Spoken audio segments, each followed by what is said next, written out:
Hey everyone, thanks very much for joining me for today's video. It is going to be my final video of 2024. I feel like the last 2 or 3 videos I keep saying this is going to be like the final haul of the year. This is going to be the final monthly reads of the year. Today is going to be the actual last video. Elfie has joined us today, poke poke. Hopefully he will just remain snoozing, looking all kinds of grumpy, blending in with the couch over there. But today I'm going to be going over the best and worst books that I read in 2024. I'm not going to lie, I didn't do as well as I was hoping I would. Typically, my goal is to get through 100 books. I think I only made it to like 70 some, which I did move this year, and I had some chaos going on with that and with my job and a few other things. So in the summer, I think I knew that I wasn't going to make it. That's okay. Some years you don't make it, but I read a decent amount of books. Some of them were really good, which we will discuss. Some of them were really bad, which we will also discuss. And I think we will get the bad ones out of the way. Let's discuss those first. As always, guys, when I'm doing this kind of video, I do like to preface it saying that reading tastes are very subjective. Just because I didn't enjoy these books doesn't mean you won't, doesn't mean you shouldn't give it a try. Good? Clear? I do have a pile of some of the books that were my least favorite. I have unhauled a few of them, so I don't physically have all of those. I'll just kind of pop a little picture in the corner. First one, no surprise, 007 Casino Royale by Ian Fleming. I don't like to just give blanket statements like this book was horrible, but this book was horrible. It was so bad. Like, James Bond, even the movies, they're kind of known for being sexist. This took the misogyny just to a whole new level. The author just really seems to like be angry at women or dislike women. At least that's the feeling that I got from reading it. And sometimes with older books, you're gonna deal with that. I like to say that even if there's an issue, I try and find something in the book that I enjoy. However, this didn't have anything for me. This was so dry. This was so boring. Nothing happened. James Bond is not charming. If I was in a life or death situation, I would not want to be stuck with him. I would not trust him to get me out of some sort of situation alive. The Deep. This was a kind of recent read. I did this one for Halloween. This is supposed to be a horror book about a woman, several different POVs, but the main character is a woman who's a maid on the Titanic. She was also on the Britannica earlier when it sank. She survived that one. There's supernatural stuff, there's ghost stuff. It's so not scary. I didn't really like any of the characters. I thought that, hey, at least I'll get to, experience living on a ship through the characters here. Nope, you forget you're on a ship. It was just not atmospheric like I wanted it to be. I didn't really get anything out of this one. Next, we have a more recent read, is The Murder of Mr. Wickham. This wasn't awful, but it just didn't have anything I enjoyed either. This is a bunch of Jane Austen's characters come together for a house party. The evil Mr. Wickham is murdered. I just gave a review of this one. I'm trying not to get too deep into the review since I do those already for my monthly reads. But the two main characters really wanted to solve the murder for no particular reason. The mystery of who killed him wasn't that much of a mystery. No one really cared that he had died in the first place. It was just boring. Okay, this next book frustrated me to no end. As I was reading it, I just remember feeling like just really frustrated, and that is There's Someone Inside Your House. Stephanie Perkins, I have not read any of her other stuff, I don't think. I think her other stuff, she's mostly known for like romance. Yeah, she did Anna and the French Kiss. I did not read any of those books. I'm not really into YA romance. This is supposed to be a murder mystery. There's this girl from Hawaii. I can't remember what her name is. She's forced to move to this small town in Nebraska. I think I mentioned it on the original video that I recorded, that the author just like really hates Nebraska for some reason, the way that she describes this town. It's like the end of the world. The killer, the motivation was such a baffling and strange, and kind of, it seemed like the author had picked this reason at random. You're not guessing this person because it's a complete stranger. The characters were annoying. It wasn't scary. It was just, as I was reading it, I just wanted to be over it. Next is The Last Cuentista. I read this for a book club. This one, I will say, it is middle grade. I think this is more aimed at middle grade. If I read this when I was in that age range, I would have liked it a lot better. The author seemed like she was trying, Donna, was trying to do some interesting things. She would give you these little tidbits of the way that a story could go, and then she would take it in a completely different direction that I was not at all interested in. It was very tropey. It was the kind of thing where, yes, it has an important message, but I've read like 100 books that feel the exact same. Again, if I read it when I was in middle school, I would have liked it a lot more. Next, I don't physically have on me, but City of Brass. I'll put a picture somewhere up here. So confusing. I did not understand the politics. I didn't understand the geography. I only liked one character.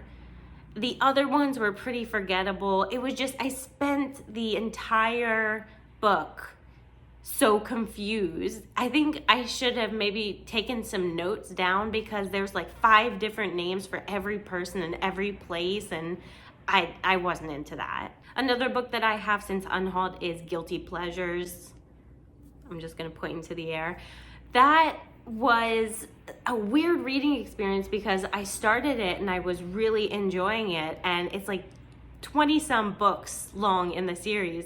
And I got really excited because I thought, oh, this is gonna be awesome. I've got all these other books to read.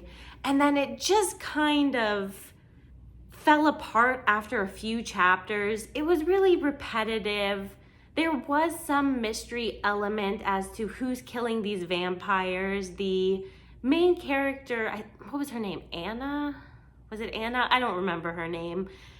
She would make you laugh occasionally, but there didn't seem to be much beyond sarcasm. That was kind of her default setting, and that got tiring after a bit.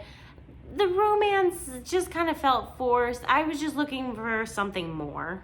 Another book that I read, I think I do still own it, but it is not in this apartment, and that is The Alchemist.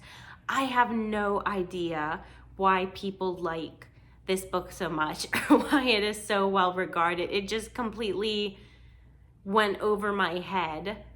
Not the book, like, it was very understandable and simple, and it was fine. Like, I got the meaning of it. It wasn't a complicated book, but the reason, like, why people are so obsessed with it, I do not know. I've heard it compared to like a high schooler's Pinterest board several times, of like inspirational but really random and like basic quotes, and that is kind of how I would describe the book. Next is The Spite House. I was really hopeful for this one. It seems difficult to make a book about a haunted house where a family is being paid to live in the house and obtain proof of the supernatural. It seems difficult to make that boring and not scary. But that's kind of what happened with this book. Again, there were some promising starts. It's just the author never seemed to go anywhere with them. I think those are the worst books that I read for me personally in 2024. All those books I gave either 1 or 2 stars. I do apologize, I know, but why am I apologizing? As I said in the beginning of the video, just because I don't like it doesn't mean you won't. But let's go and end the video on a positive note, and we're going to talk about the best books of the year. I have some of them here, but not all of them. So the best books of this year, the list that I have, is going to be 4 and 5-star books. However, I did end up giving quite a few books 4 stars this year. So these are going to be the 4 stars that were almost 5. And first, to absolutely no one's surprise, the Beartown trilogy. I love this series so much. All the feels. You want all the feels? I got them all. Fredrik Backman. He's got them all right here. This was such a good trilogy. I went on and on about it in my previous reads, my winter read, so I'm not going to do it this time. I'm gonna have some self-control. Next book I did film an entire video on, and it is included in this list, Gone with the Wind. I went on and on. I'm gonna sound like a broken record. Yes, this book has issues, absolutely. They should be talked about, they should be discussed, they should be recognized. In addition to that, it is also really well written. The pace is great. The characters are fascinating. Very gray characters, very complicated characters. I enjoyed it quite a lot. It's over 1,000 pages. It does not at all feel like that. Next is Homegoing. When you think about a family epic, like a multi-generational family epic, this is now what comes to my mind. This is about 2 sisters initially who were born in Ghana. Their life takes them in very different directions, and this follows, I think, 7 generations of each of their families. So good. So many point of views, but the author does a really, really good job of giving them their own unique voice. You don't confuse the characters. It also will make you feel a lot of things. Next is The Outsiders. I am so glad I finally got to this. I put this off for so many years, but I always heard such good things about it. Especially the author Susan Hinton wrote it when she was 15, which just completely boggles my mind.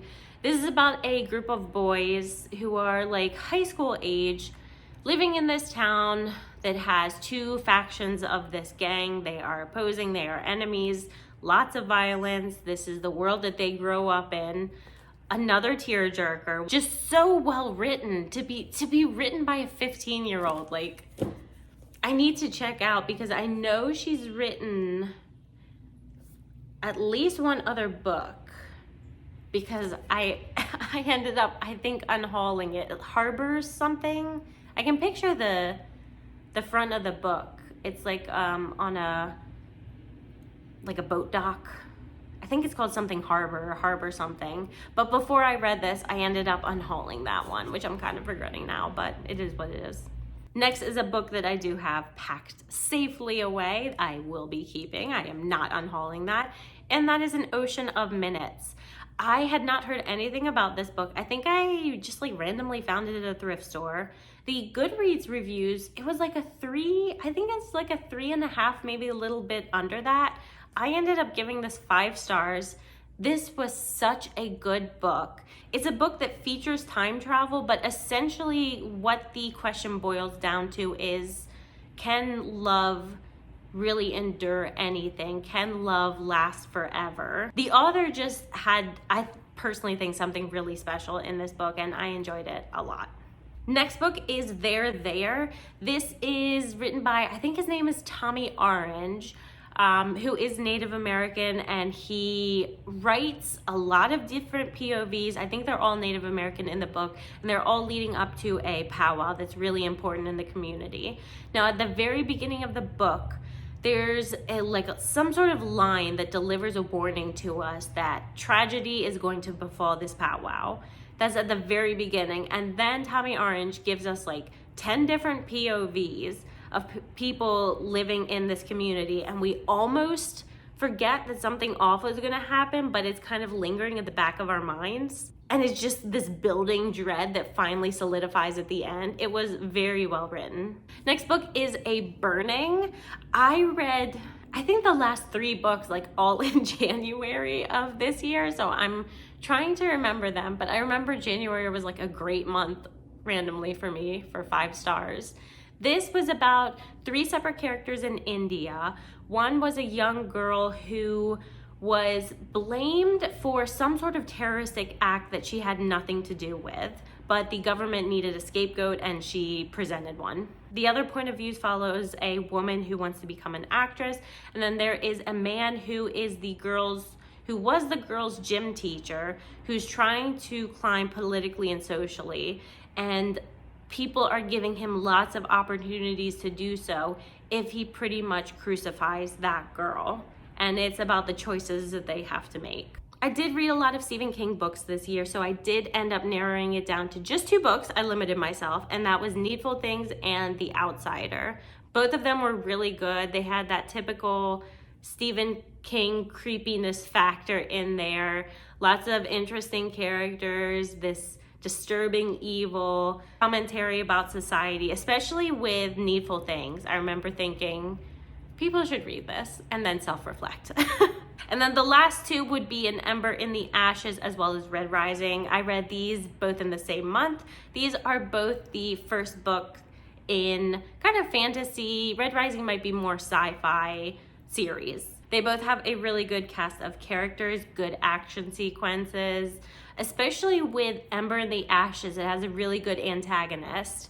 She was super creepy and disturbing. Red Rising, I struggled a little bit with the main character. I think his name is Darren, but the book ended up making up for it in other ways, so all good. I don't think I left any out. I'm trying to think back. I kind of made the list. I went through my Goodreads pretty quickly because today is December 31st and I really wanted to get this at least filmed by today. I might be going out later. So I'm in Chicago. I mentioned this, I feel like, on so many videos. I've mentioned moving here and packing things up and stuff, but it is New Year's Eve and I'm debating if I want to go see the fireworks downtown or if it's going to be complete and utter chaos and just completely not worth it. If I go, I will try and upload some videos of the fireworks so you can see them. If I don't upload it, then you know that I was lazy and I ended up staying home, nice and safe. Anyway, guys, thank you very much for joining me. I hope you enjoyed this video. I hope you guys had a good year. I hope you have a safe New Year's. Make some good New Year's resolutions. So much fun, I love doing that. It's not for everyone though. But I will see you guys in my next video in 2025. Bye. And the rest of the train, say hi to the rest. Say hi to the